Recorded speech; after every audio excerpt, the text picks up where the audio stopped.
গল্প এক কাগজের খেলনা বিক্রেতা সীমা।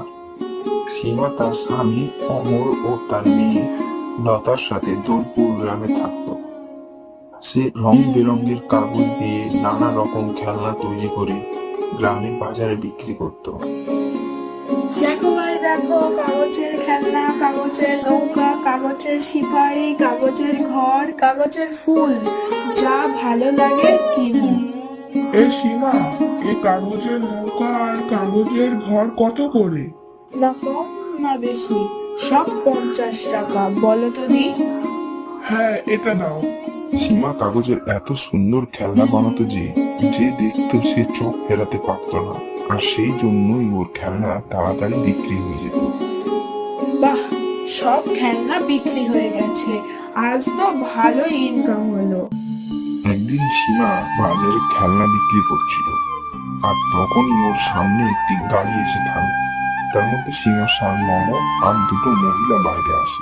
সীমা, এনারা তোমার সাথে কথা বলতে চান। আমার নাম নেহা, আমাদের কাগজের খেলনার বিজনেস।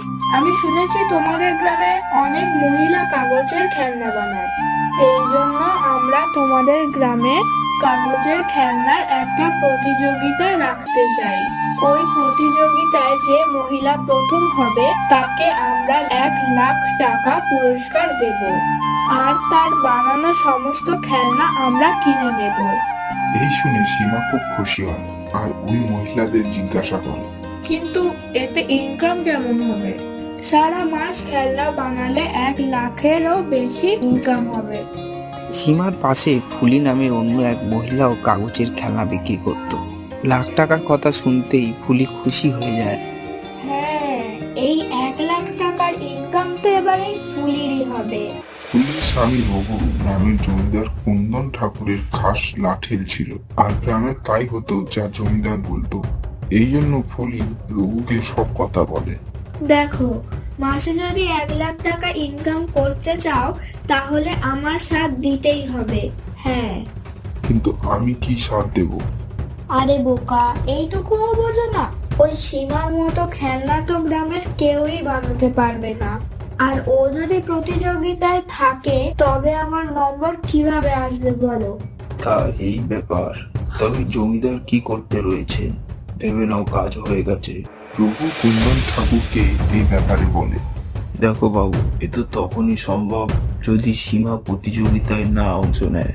শুন রঘু, তুই আমার খাস লোক, ভেবে নে তোর কাজ হয়ে গেছে। ওই সীমা কি, ওর বাপও ওই প্রতিযোগিতায় অংশগ্রহণ করতে পারবে না। চল চল, আমার সাথে চল। এই বলে জমিদার বাবু আর রঘু আরো কিছু লোক নিয়ে সীমার ঘরে পৌঁছায়। আরে জমিদার বাবু, আপনি কোনো দরকার থাকলে আমাকেই ডেকে নিতেন, আমি চলে যেতাম। আরে তোর স্ত্রী কোথায়, ওকে ডাক। কিন্তু ও তো ঘরে নেই বাবু। তবে শোন, ওকে বলে দিস যদি ও কাগজের খেলনা বানানোর প্রতিযোগিতার অংশ নেয় তবে ঘর জ্বালিয়ে দেব, আর গ্রাম থেকে বারও করে দেবো তোদের। আপনি যদি তাই চান তবে তাই হবে বাবু, তাই হবে। সীমা খুব বুদ্ধিমতী ছিল। যখন অমর তাকে এ বিষয়ে বলে তখন সে জমিদার বাবুকে ভয় পাবার বদলে তার বিরোধিতা করে। আমরা কি জমিদারের খাই যে ভয় পাবো? আমি ওই প্রতিযোগিতায় অংশ নেবই। হ্যাঁ। না সীমা, না, জমিদার বাবুর সঙ্গে পাঙ্গা নেওয়া ঠিক নয়। অমর বারবার মানা করে, কিন্তু সীমা প্রতিযোগিতায় অংশ নেয় আর সে প্রথম স্থান অধিকার করে। আমাদের তোমার কাগজের খেলনা খুবই পছন্দ হয়েছে সীমা, এই জন্য তুমি আমাদের জন্য খেলনা বানাবে, আর এই হলো 1,00,000 টাকা পুরস্কার।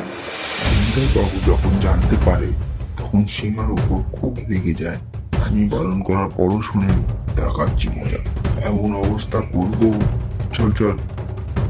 ঠাকুর সীমার ঘরে আসার আগে রামু কাকা ছুটে আসে। অমর বাবা, তোমরা পালাও, জমিদার বাবু তোমাদের শাস্তি দিতে আসছে। আমরা ভয় পাই নাকি জমিদার বাবুকে যে পালাবো? চুপ করো, চুপ করো, আর চলো রামু কাকার বাড়ি চলো। রামু কাকা আর অমরের বোঝানোর পর সীমা রাজি হয়, আর তখনই জমিদার বাবু এসে পৌঁছায়। অমর, বাইরে আয়, বাইরে বেরিয়ে আয় বলছি। অমর, মালিক মনে হয় আমাদের আসার আগেই পালিয়ে গেছে। তা দেখছিস কি, ঘরে আগুন লাগিয়ে দে। জমিদারের কথা শুনে তারা অমরের ঘরে আগুন লাগিয়ে দেয়, আর অমর আসার আগে ঘর জ্বলে ছাই হয়ে যায়। ওরা আমাদের ঘর জ্বালিয়ে ছাই করে দিয়েছে। কিন্তু ভগবানকে ধন্যবাদ দাও যে আমরা বেঁচে আছি, আর আমরা এই গ্রামে থাকবো না। কোথাও যাব না আমরা, এই গ্রামে ওই জমিদারের সামনে আমরা থাকবো, দেখি কি করে আমাদের। এই ঘটনার পর অমর আর তার পরিবার গ্রামের বাইরে ঘর বেঁধে থাকে। একদিন সীমা রাস্তা দিয়ে খাবার নিয়ে যাচ্ছিল, তখন সে হঠাৎ এক ভিখারিকে দেখতে পায়। আমি অনেকদিন কিছু খাইনি দিদি, আমাকে কিছু খেতে দেবে? সীমা তাকে দেখে খুব দয়া হয়। যখন সীমা খাবার দিচ্ছিল তখন দেখে তার হাত পচে গেছিল। এই দেখে সীমা বলে, আহা, কি কষ্টে আছে, ঠিক করে খেতেও পারে না, আর কেউ খাইয়েও দেয় না। আমি বরঞ্চ নিজের হাতে খাইয়ে দেই। এই ভেবে সীমা ওই ভিখারিকে খাইয়ে দেয়। যখন সীমা ভিখারিটিকে খাবার খাইয়ে দেয় তখন ওই ভিখারি অলিম্পিক যুবকে পরিণত হয় আর সীমাকে বলে, আমি এক ইচ্ছাধারী না সীমা, আমি তোমার দুঃখ কষ্ট জানি। আমি তো শুধু তোমার দয়ালুতা আর মানসিকতার পরীক্ষা নিচ্ছিলাম, আর আমি খুবই খুশি হয়েছি। তুমি কাগজের খেলনা বানাও তো, আজ থেকে তোমার হাতে এমন জাদু হবে যে তুমি মনে যা ভেবে কাগজকে ছুবে ওই কাগজ ওই রকম হয়ে যাবে। এই শুনে সীমা খুব খুশি হয়ে যায়। তারপর সীমা এদিক ওদিক থেকে অনেক কাগজ সংগ্রহ করতে থাকে। সীমা, তুমি এত কাগজ কেন জোগাড় করছো?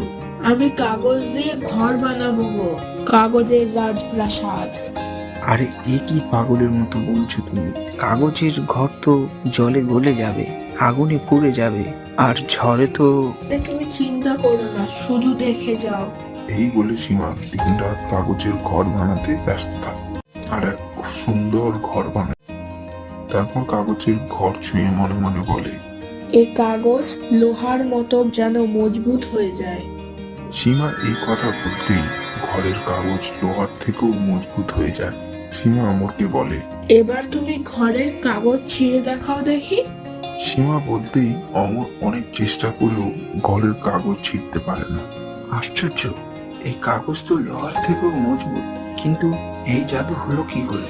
অমর জিজ্ঞাসা করতে সীমা সব কথা বলে, আর তারপর যে ওই কাগজের ঘর দেখে সেই আশ্চর্য হয়ে যায়। দেখো দেখো, সীমার কাগজের ঘর কি সুন্দর। এর সামনে তো রাজপ্রাসাদও ফেল হয়ে যাবে। কিছুদিন পর হঠাৎ বৃষ্টি শুরু হয়ে যায়, ভয়ঙ্কর বন্যা হয়ে যায় গ্রামে। বন্যার জল গ্রামের সব ঘরে ঢুকে যায়, আর গ্রামের লোক ঘর ছেড়ে এদিক ওদিক পালাতে থাকে। জমিদারের বাড়িও এই বন্যায় ডুবে যায়, কিন্তু সীমার কাগজের ঘর এই বন্যায় ঠিক ছিল।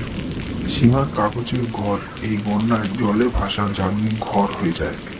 আরে তাড়াতাড়ি কিছু করো, না হলে আমরা জলে ডুবে মরে যাবো।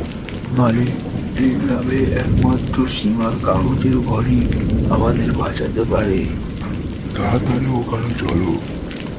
জমিদার বাবু কোনো রকমে সীমার ঘরে পৌঁছায়। আমাকে ক্ষমা করে দাও সীমা, আর আমাকে আর আমার পরিবারকে বাঁচাও। ঠিক আছে, ভেতরে আসুন জমিদার বাবু। কিছুদিন পর বন্যার জল নেমে যায়, আর তার সাথে জমিদারের হিংসাও। গ্রামের সবার কাছে যদি কাগজের ঘর থাকে তবে সবাই সুরক্ষিত থাকবে। তুমি কি আমাদের সবার জন্য কাগজের ঘর বানাতে পারবে? সমস্ত খরচা আমিই দেব। এটা শুনে সীমা ও গ্রামবাসী খুবই খুশি হয়। তারপর কাগজের ঘর বানাতে সবাই সীমাকে সাহায্য করতে থাকে। কিছুদিনের মধ্যে সবার ঘর তৈরি হয়ে যায়। তারপর ধরবো কাগজের ঘর আলা নতুন গ্রাম হয়ে যায়।